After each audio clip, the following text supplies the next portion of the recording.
Et pour démarrer ce journal, tout d'abord, on évoque la 9e édition du Salon On Crée. Et dans 10 jours à l'Île-Grand-Palais, les 14, 15 et 16 septembre, plus de 15 000 personnes sont attendues dans les allées de ce salon, aujourd'hui incontournable pour l'économie régionale. Il faut savoir en effet que le Nord-Pas-de-Calais est la première région de France en termes de progression des créations d'entreprises. Autre point fort, plus de 70% des jeunes sociétés nordistes existent toujours après 3 ans d'activité, les plus dures années. Preuve de l'importance et de l'efficacité des réseaux d'accompagnement existants chez nous. 200 partenaires et acteurs économiques ont rendez-vous au salon pour animer des conférences et des ateliers afin de donner envie de créer son entreprise. C'est à partir du 14 septembre et on en reparlera tout de suite. On écoute le premier vice-président du conseil régional, Pierre de Saint-Ignon, au micro. Quand on regarde le nombre d'entreprises créées, nous ne sommes pas encore premiers. Nous étions derniers il y a 10 ans. Nous sommes 7e maintenant, donc on a beaucoup progressé. Mais quand on regarde le nombre d'entreprises créées chaque année, notre pente de création d'entreprises est plus importante que les autres. Donc si les autres sont un peu au-dessus de nous, on va vite les rattraper. Voilà, c'est ça que ça veut dire. Et moi, je suis plutôt inscrit dans cette dynamique, vous voyez, un peu canadien dans ma manière de faire. C'est-à-dire, il faut être positif, il faut tirer vers le haut. Eh bien, notre pente est plus positive, donc à un moment donné, on va passer devant tous les autres, quoi. Et c'est normal pour notre région qui est au cœur de l'Europe du Nord.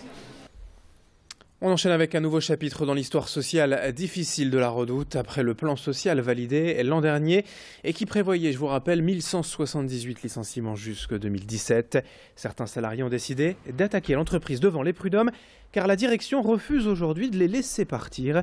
Ils ont monté un dossier de reconversion, imaginé un nouveau projet professionnel et espéré pour cela profiter des indemnités de départ. Mais selon les syndicats, trop de salariés ont rapidement quitté la Redoute avec les dispositions du plan social, alors que leurs postes, eux, n'étaient pas menacés.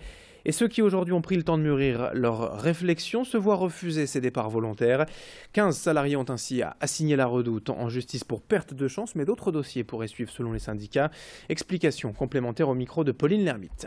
On attend que la Redoute fasse un pas vers tous ces salariés qui sont demandeurs, parce que c'est juste normal que ces salariés puissent partir dans de bonnes conditions, parce qu'aujourd'hui la direction dit à ces gens, vous pouvez partir. Vous pouvez démissionner. Pourquoi ces gens aujourd'hui, plutôt les ouvriers, devraient démissionner et que des gens qui avaient comme statut cadre supérieur pourraient partir alors qu'il n'est pas impacté? Donc il y a 2 poids 2 mesures et c'est pour ça qu'on l'a écrit comme ça. C'est à eux d'expliquer la discrimination qui se passe aujourd'hui à la Redoute.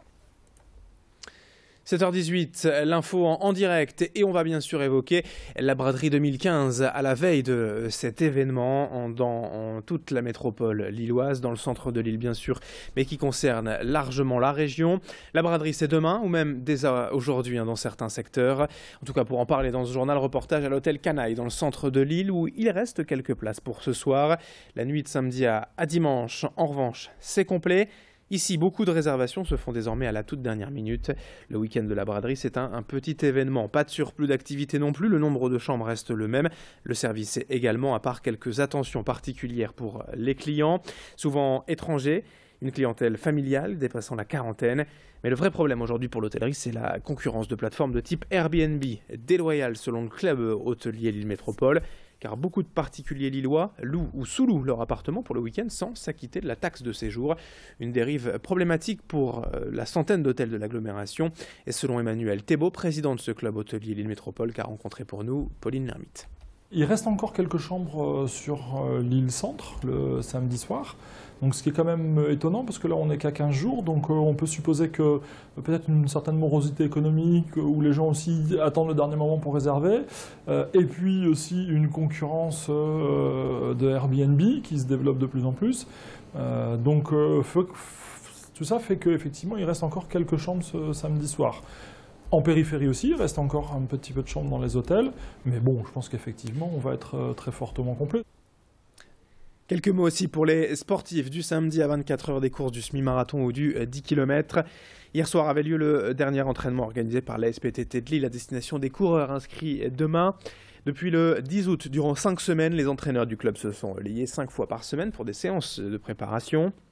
Débutants ou confirmés, les cours étaient ouverts à tous, quelle que soit la motivation, l'âge, l'objectif chronométrique.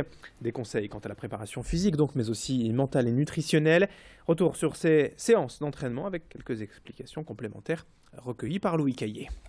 Certains, ils y vont pour le plaisir, pour d'autres, c'est plus dans l'esprit compétition. C'est-à-dire que bon, tout au long de l'année, on a un groupe régulier et ces gens-là participent aux courses qui se déroulent dans la région, voire même un peu plus loin. Et donc, en général, quand on se prend au jeu de la course à pied et qu'on connaît ses capacités, on essaye d'améliorer à chaque fois son temps sur telle ou telle distance. Donc, c'est un peu l'objectif du club en général, quoi.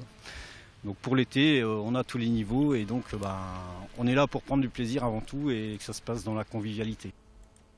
Et d'ailleurs, pour tous les inscrits, quelques conseils encore pour bien passer ces dernières heures avant la course. Mangez léger aujourd'hui, bien vous hydrater toute la journée. Une bonne nuit de sommeil et rendez-vous demain matin sur la ligne de départ en direct sur Grand Lille TV. Et nous serons là pour suivre les départs du 10 km bien sûr à 10h45, mais aussi du semi-marathon. À 8h30, nous prendrons l'antenne dès 8h pour 10 heures de direct toute la journée avec nos équipes mobilisées depuis la braderie. 7h21 pour l'instant en ce vendredi matin. La météo et l'infotrafic à suivre dans un instant.